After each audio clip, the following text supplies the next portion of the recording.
Isipin mo to, isang araw gigising ka, tahimik lang ang paligid. May humamon sa'yo, may nagsalita ng masakit, pero sa halip na magalit, ngumiti ka lang. Walang tensyon, walang galit, walang emosyon na kumokontrol sa'yo. Hindi dahil wala kang pakialam, kundi dahil natutunan mo ng hindi mag-react. Sa video na to, pag-uusapan natin ang Stoic Secret kung paano hindi maapektuhan ng kahit sino o anumang sitwasyon. Hindi ito tungkol sa pagiging malamig o walang puso, ito ay tungkol sa tunay na kapangyarihan ng kalma, kaya manatili hanggang dulo. Dahil kapag natutunan mo to, hindi mo na kailangang magalit ulit kailanman. At kung gusto mong mas mapalalim ang pag-unawa mo sa sarili at sa buhay, huwag kalimutang mag-like, mag-share at mag-subscribe. Simulan na natin. Sabi ni Marcus Aurelius, "You have power over your mind, not outside events. Realize this and you will find strength." Ito ang unang prinsipyo ng Stoicism. Ang emosyon mo ay hindi dapat pinapatakbo ng mundo, kundi ng isip mo. Ang karaniwang tao kapag pinuna o sinigawan, agad nagagalit. Pero ang Stoic humihinga muna. Bakit? Kasi alam niya, walang sinasabi ang iba na makakasira sa kanya maliban kung payagan niya ito. Tandaan mo to, hindi ang insulto ang nagpapagalit sa'yo, kundi ang interpretasyon mo rito. Hindi ang rejection ang sumasakit, kundi ang kwentong sinasabi mo sa sarili mo. Pagkatapos nun, ang kalayaan ay nagsisimula sa pagitan ng stimulus at response, sa pagitan ng mangyayari at kung paano ka tutugon. Diyan nagtatagpo ang true power. Isang araw, isang lalaki ang ininsulto sa harap ng madla. Tinawag siyang mahina, walang silbi. Tahimik lang siyang nakatayo, ngumiti at umalis. Nagtaka ang mga tao, bakit hindi siya nagalit? Sabi niya, kung may nagbigay sa akin ng insulto at hindi ko tinanggap, sino ngayon ang may dala ng lason? Ganito gumagana ang Stoic calm. Hindi mo kailangang tanggapin ang emosyon ng iba bilang sayo. Simula ngayon, tuwing may bagay na nakakagalit, subukan mong huminto ng 5 segundo. Huwag agad mag-reply, huwag agad mag-react, huminga. Tanungin ang sarili, ang bagay bang ito ay nasa kontrol ko? Dahil kung hindi, bitawan mo. Kung oo, gawin ang dapat ng walang emosyonal na bagyo. Ito ang art of responding, not reacting. Araw-araw, sanayin ang isip mo sa ganitong disiplina. Kapag may pumuna sa iyo, sagutin ng mahinahon. Kapag may lumampas sa pila, ngumiti at sabihin sa isip mo, baka mas kailangan niya yon. Kapag may hindi sumunod sa usapan, gamitin ito bilang pagkakataon para palakasin ang pasensya mo. Ang taong marunong kumalma sa gulo, siya ang tunay na malakas. Kasi kahit sinong tao kayang sumigaw, pero iilan lang ang kayang manahimik ng may dignidad. Isipin mo to, isang araw gigising ka, tahimik lang ang paligid. May humamon sa'yo, may nagsalita ng masakit, pero sa halip na magalit, ngumiti ka lang. Walang tensyon, walang galit, walang emosyon na kumokontrol sa'yo. Hindi dahil wala kang pakialam, kundi dahil natutunan mo ng hindi mag-react. Sa video na to, pag-uusapan natin ang Stoic Secret kung paano hindi maapektuhan ng kahit sino o anumang sitwasyon. Hindi ito tungkol sa pagiging malamig o walang puso, ito ay tungkol sa tunay na kapangyarihan ng kalma, kaya manatili hanggang dulo. Dahil kapag natutunan mo to, hindi mo na kailangang magalit ulit kailanman. At kung gusto mong mas mapalalim ang pag-unawa mo sa sarili at sa buhay, huwag kalimutang mag-like, mag-share at mag-subscribe. Simulan na natin. Sabi ni Marcus Aurelius, "You have power over your mind, not outside events. Realize this and you will find strength." Ito ang unang prinsipyo ng Stoicism. Ang emosyon mo ay hindi dapat pinapatakbo ng mundo, kundi ng isip mo. Ang karaniwang tao kapag pinuna o sinigawan, agad nagagalit. Pero ang Stoic humihinga muna. Bakit? Kasi alam niya, walang sinasabi ang iba na makakasira sa kanya maliban kung payagan niya ito. Tandaan mo to, hindi ang insulto ang nagpapagalit sa'yo, kundi ang interpretasyon mo rito. Hindi ang rejection ang sumasakit, kundi ang kwentong sinasabi mo sa sarili mo. Pagkatapos nun, ang kalayaan ay nagsisimula sa pagitan ng stimulus at response, sa pagitan ng mangyayari at kung paano ka tutugon. Diyan nagtatagpo ang true power. Isang araw, isang lalaki ang ininsulto sa harap ng madla. Tinawag siyang mahina, walang silbi. Tahimik lang siyang nakatayo, ngumiti at umalis. Nagtaka ang mga tao, bakit hindi siya nagalit? Sabi niya, kung may nagbigay sa akin ng insulto at hindi ko tinanggap, sino ngayon ang may dala ng lason? Ganito gumagana ang stoic calm. Hindi mo kailangang tanggapin ang emosyon ng iba bilang sayo. Simula ngayon, tuwing may bagay na nakakagalit, subukan mong huminto ng 5 segundo. Huwag agad mag-reply, huwag agad mag-react, huminga. Tanungin ang sarili, ang bagay bang ito ay nasa kontrol ko? Dahil kung hindi, bitawan mo. Kung oo, gawin ang dapat ng walang emosyonal na bagyo. Ito ang art of responding, not reacting. Araw-araw, sanayin ang isip mo sa ganitong disiplina. Kapag may pumuna sa iyo, sagutin ng mahinahon. Kapag may lumampas sa pila, ngumiti at sabihin sa isip mo, baka mas kailangan niya yon. Kapag may hindi sumunod sa usapan, gamitin ito bilang pagkakataon para palakasin ang pasensya mo. Ang taong marunong kumalma sa gulo, siya ang tunay na malakas. Kasi kahit sinong tao kayang sumigaw, pero iilan lang ang kayang manahimik ng may dignidad. Kung gusto mong hindi na muling magalit, kailangan mong maintindihan ito. Hindi sapat ang pigilin ang galit. Ang dapat mong baguhin ay ang sistema ng pag-iisip na nagbubunga ng galit. Ang stoic calm ay hindi isang emosyon. Ito ay isang mindset. At ang mindset na to, pwede mong i-retrain kahit habang natutulog ka. Sabi ni Epictetus, "It's not things that disturb us but our opinions about things." Ang ibig sabihin, ang mundo ay tahimik. Ikaw lang ang nagbibigay ng ingay dito. Ang tao hindi talaga nakakagalit. Ang interpretasyon mo sa kanya ang nagpapagalit. Kapag naintindihan mo to, nagbabago ang lahat. Kasi bawat emosyonal na reaksyon ay naguugat sa isang attachment, isang pagkakabit sa ideya ng dapat ganito o dapat ganyan. Halimbawa, dapat igalang ako, dapat pakinggan nila ako, dapat hindi nila ako pagtatawanan. At kapag hindi ito nasunod, nagagalit tayo. Pero sabi ng Stoics, walang dapat, walang obligasyon ang mundo na umayon sa gusto mo. Kapag tinanggap mo to, bumababa ang ego at lumalakas ang kalma. Kasi hindi mo na kinokontrol ang labas. Sarili mo na lang. Isipin mo, isang gabi, tahimik, nakahiga ka nakapikit, at naiisip mo lahat ng mga taong nakasakit sa'yo. Unti-unti, isa-isa mo silang pinapatawad, hindi dahil karapat-dapat sila, kundi dahil gusto mong makalaya. Habang pinapatawad mo, parang may bumababa sa dibdib mo, yung bigat unti-unting nawawala. At sa gitna ng katahimikan, naririnig mo lang ang sarili mong hinga. Yan ang stoic peace. Walang galit, walang hinanakit, walang kontrol, pero may kalayaan. Ang detachment ay hindi kawalan ng malasakit. Ito pa ay pagkakaroon ng malasakit na may karunungan. Kasi kapag masyado kang attached sa resulta, nagiging alipin ka ng emosyon mo. Kapag gusto mong kontrolin ang iniisip ng iba, nawawala ka sa kontrol ng sarili mo. Kaya ang stoic mind, sinasanay na maging observer. Hindi agad tumutugon kundi nagmamasid. Parang ulan, dumadaan lang, hindi kinakausap. Parang hangin, nararamdaman pero hindi pinanghahawakan. Ganito mo dapat tignan ang emosyon mo. Dumaraan lang, hindi mo kailangang pigilan, hindi mo rin kailangang sundan. Hayaan mo lang itong dumaan at panoorin mo kung paano ito humihina. Kapag hindi mo pinakialaman, simulan mo ang mental training sa 3 simpleng hakbang. Una, observe. Tuwing may nakakainis, huwag agad magsalita. Sabihin sa isip, interesting. Galit na naman ako. Pagmasdan mo lang. Walang reaction. Pangalawa, detach. Tanungin, ito bang nangyari ay permanenteng makakasira sa akin? Kadalasan hindi. Kaya bitawan mo. Pangatlo, redirect. Sa halip na isipin ang insulto, gamitin ang energy para ayusin ang sarili. Maglakad, magdasal o manahimik. Stoic calm is not passive. It's active stillness. Gawin mo to araw-araw hanggang maging automatic. Hanggang sa kahit may sumigaw, tumawa o mang-insulto, ang isip mo ay parang malalim na ilog. Tahimik sa ibabaw pero may agos ng karunungan sa ilalim.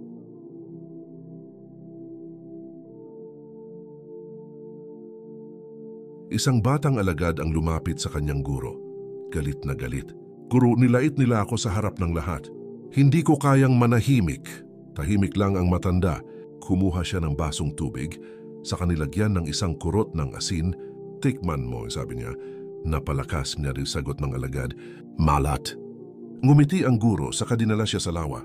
Naglagay din ako ng asin dito. Tikman mo ulit. Wala akong nalasahan, guro.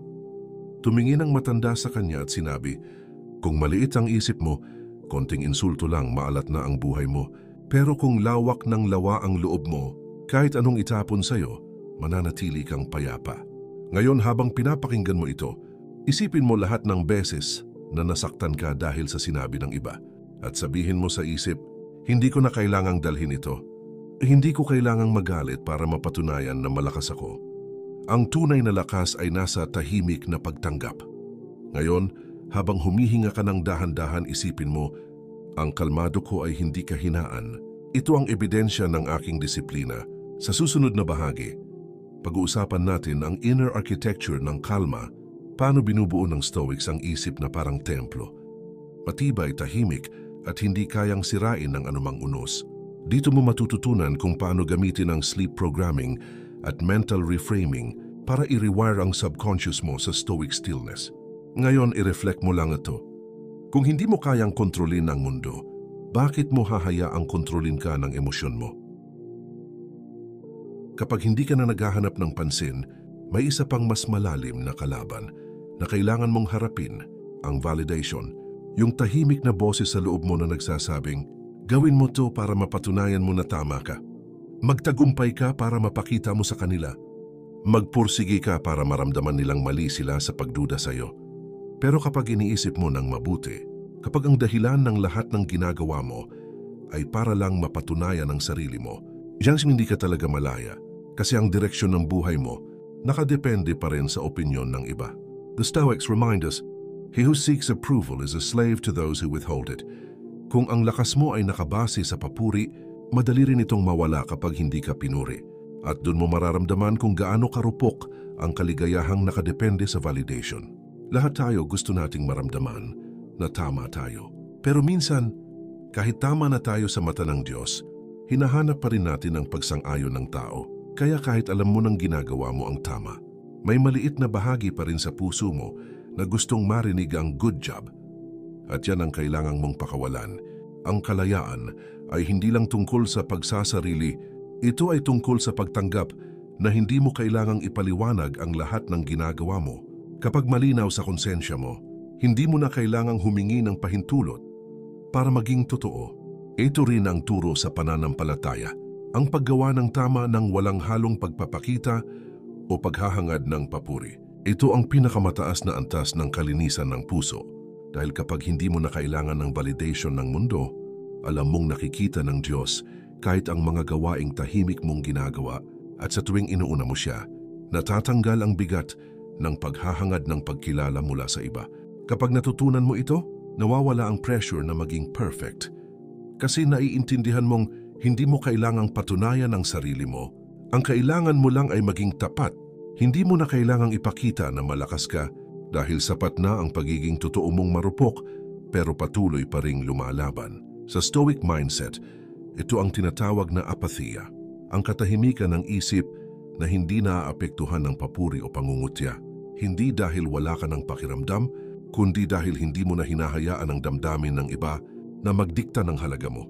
Isipin mo ito, kung ang bawat galaw mo ay sinusukat mo base sa reaksyon ng iba, hindi mo kailanman malalaman kung sino ka talaga. Pero kung matutunan mong gumawa ng tama, kahit walang nakakakita, makikita mo ang sarili mong lumalakas. Hindi dahil pinuri ka, kundi dahil pinili mong maging matatag kahit walang nagsabi na kaya mo. At ito ang ironya ng buhay. Kapag hindi mo na hinahanap ang validation, doon ka nagiging pinakarespetado. Kapag tumigil ka sa pagpapaliwanag, doon ka mas naiintindihan. At kapag tinigilan mo ang paghabol sa approval, doon ka mas nagiging malaya.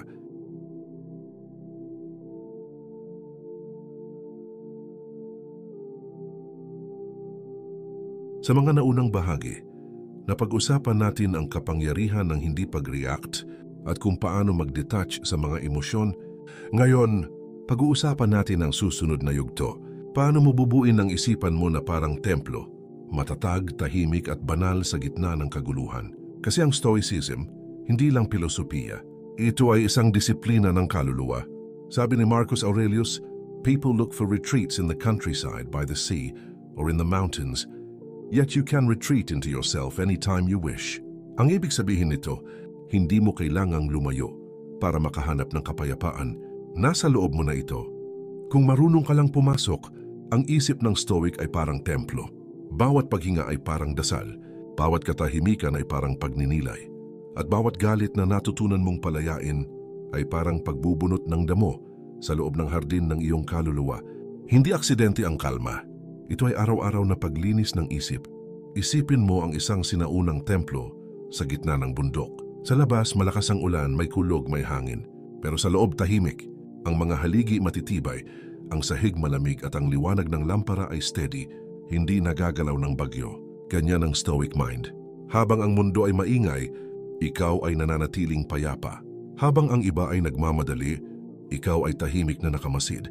Kasi alam mong ang tunay na labanan ay hindi sa labas kundi sa loob. Ang utak ng tao ay parang lupa. Kung ano ang itanim mo araw-araw, yun din ang tutubo. Kung puro galit at reklamo, magiging madilim ang isip mo. Pero kung pasensya, pag-unawa at gratitude ang itinanim mo, unti-unti itong nagiging tahanan ng kapayapaan. Kaya araw-araw, kailangan mong linisin ang isip mo sa 3 paraan. Una, morning alignment. Pagkagising, huwag agad sa phone.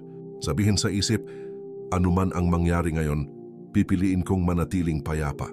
Ganito nagbubukas ng araw ang Stoic. Pangalawa, midday awareness. Sa gitna ng stress, huminto sandali. Pakinggan mo ang paligid at itanong, ito bang iniisip ko ay totoo o ito ay reaksyon lang? Madalas hindi totoo ang kinatatakutan natin. Pangatlo, evening reflection. Bago matulog, tanungin ang sarili, kanino ako nagpadala ng emosyon ngayong araw? At kung meron, patawarin mo ang sarili mo. Kasi ang kapatawaran sa sarili, yan ang huling hakbang bago makatulog ng payapa.